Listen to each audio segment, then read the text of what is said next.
Welcome back to another video on the Money Bros YouTube channel. I'm Nate, and today we're going to be breaking this down for you. I want to help you graduate college debt-free. I know that it's possible. I've done it, and I've seen other people do it, and I know that you can too. The first thing that you have to do is just change your mindset a little bit. We have been told for our entire lives that student loans are normal and that everyone gets them. It's okay. It's just part of life. You'll pay them off. Don't worry about it. And it's true. While most people do get student loans, not everyone does.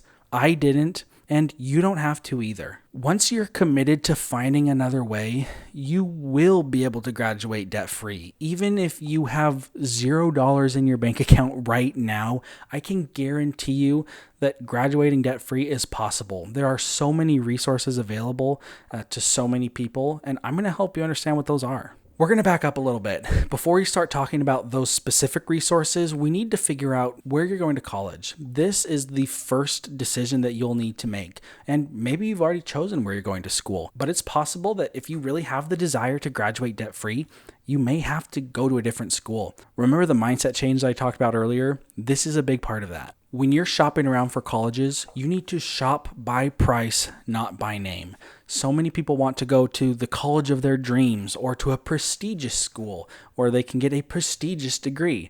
But for 95% of employers, they do not care where you have graduated from. All they want to know is that you have a degree and that you're willing to learn. And since that's the case, you can go to a cheap college, go to a state school, go to a community college.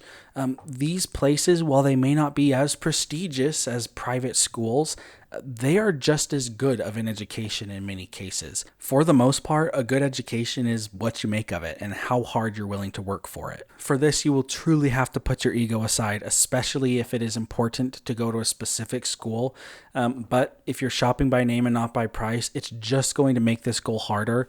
And again, please remember, most employers just don't care where you go to school. There are a few scenarios where it does matter, but I guarantee you, in your scenario, it probably doesn't. Once you've figured out what the best school is for you from a cost perspective, you're going to be able to start kind of budgeting to figure out what your expenses are going to be on an annual basis.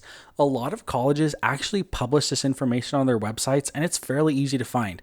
You'll be able to find exactly what tuition costs, on average what housing costs, maybe some food costs, basic transportation, pretty much all that you're going to need to get by. You'll be able to find that information pretty easily, and you're going to be able to build yourself an idea of how much you're going to need to have every single year. For the sake of an example, let's say that you're going to go to a school that costs $7,000 a semester, including housing and food. This is pretty common for an in-state school, and it might even be a little bit cheaper if you go to a community college.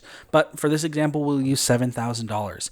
Now, again, in this example, let's say you're going to go to school 2 semesters a year. Well, that's going to be $14,000 that you're going to need to have saved up or ready to go at the beginning of each semester so that you can just pay it all at the beginning and then not have to worry about it afterwards. And on top of this $14,000 every single year, there will be some additional living expenses. We're talking about phone. Maybe you like going to the gym. There will be some other things that you like doing or want to do during college that will just cost a little extra. So let's be prepared for that. So on top of this $14,000, let's say you're going to need $20,000 or $25,000 total to cover things, even some taxes and that sort of thing. All right, now we know that you're going to need $25,000 every single year you go to school for 4 years.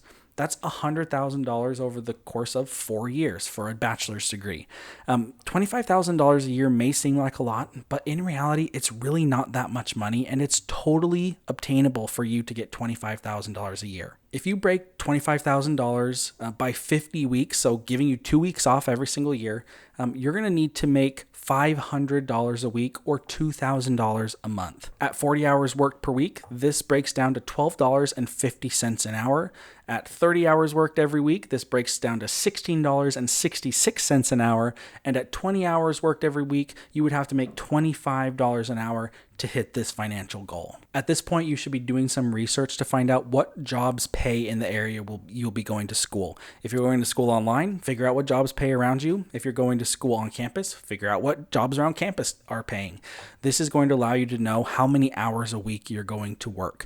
If you can get a high-paying job, then you can cut those hours back. If you have a lower-paying job, You'll just have to bump the number of hours up, and you're going to know if you're going to be on campus, or even if you're living on campus, maybe you'll be taking online courses in the evening so that you can work during the day. Just this alone would allow you to cash flow your degree. And I know it's not an easy thing. Like I said, I did this. I worked full time for 4 years so that I could go to school and graduate debt free. So I know this is not an easy plan, but it is totally doable. Something else you can do here to just take a little bit of the pressure off during your semesters or during your on tracks is when you're off track, work more. Work 60 hours a week, work 80 hours a week, get a second job, do whatever you can to save up money on your off track so that you can take that money and distribute it across the times when you are in college so that you just don't have to work as much. Maybe rather than working 40 hours a week, you'll be able to work 30 hours a week, and it will just give you a little bit of a better work school life balance overall. On top of working, you should be applying for scholarships. There are scholarships for nearly everything. If you just apply to a few scholarships every single semester, I guarantee you will probably get minimum a couple $100s a month per semester. I even know of scholarships where I applied once and then I got a scholarship for 2 semesters, or there are scholarships that can even last your entire degree as long as you are keeping your grades up and getting a certain number of credits every semester. Scholarships are a great opportunity for you. You might also find that you qualify for other types of financial aid. There are financial aid opportunities from private companies, from employers, to local and state governments, and even federal financial student aid. Student aid that you can just essentially get a grant and not have to pay that back. Now, I'm not advocating for this if you don't need it, and in most cases it is on an as-needed basis, so you won't get it if you do have other money, but it's something to consider if you just don't have other options but you don't want student loans. For most people in the United States, you're going to be a taxpayer, and so you'll be contributing to these programs, so you might as well take advantage of them while they're available, because eventually you'll be paying into them as well. By doing a mix of these things, I was able to graduate from school debt-free. My wife was able to graduate from school debt-free. We were able to save lots of our money and invest money and pay off our cars and live very, very comfortably. We were able to go on vacations every now and then. Nothing incredibly crazy, but over the course of my 4-year degree, I made over $200,000. And that is just crazy to me that it's totally possible to do.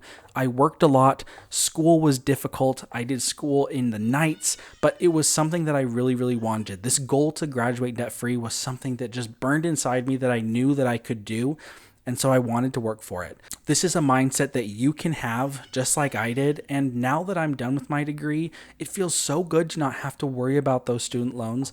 Now I can take that money that would have been going towards student loans and I can just use that money to invest or to save for things that we need. If you're ready to pursue financial freedom, subscribe to this channel. We talk about side hustles. We talk about personal finance. We talk about savings, all of these things that will help you find the financial success that you want. Thank you for watching this video, and we'll see you in the next one.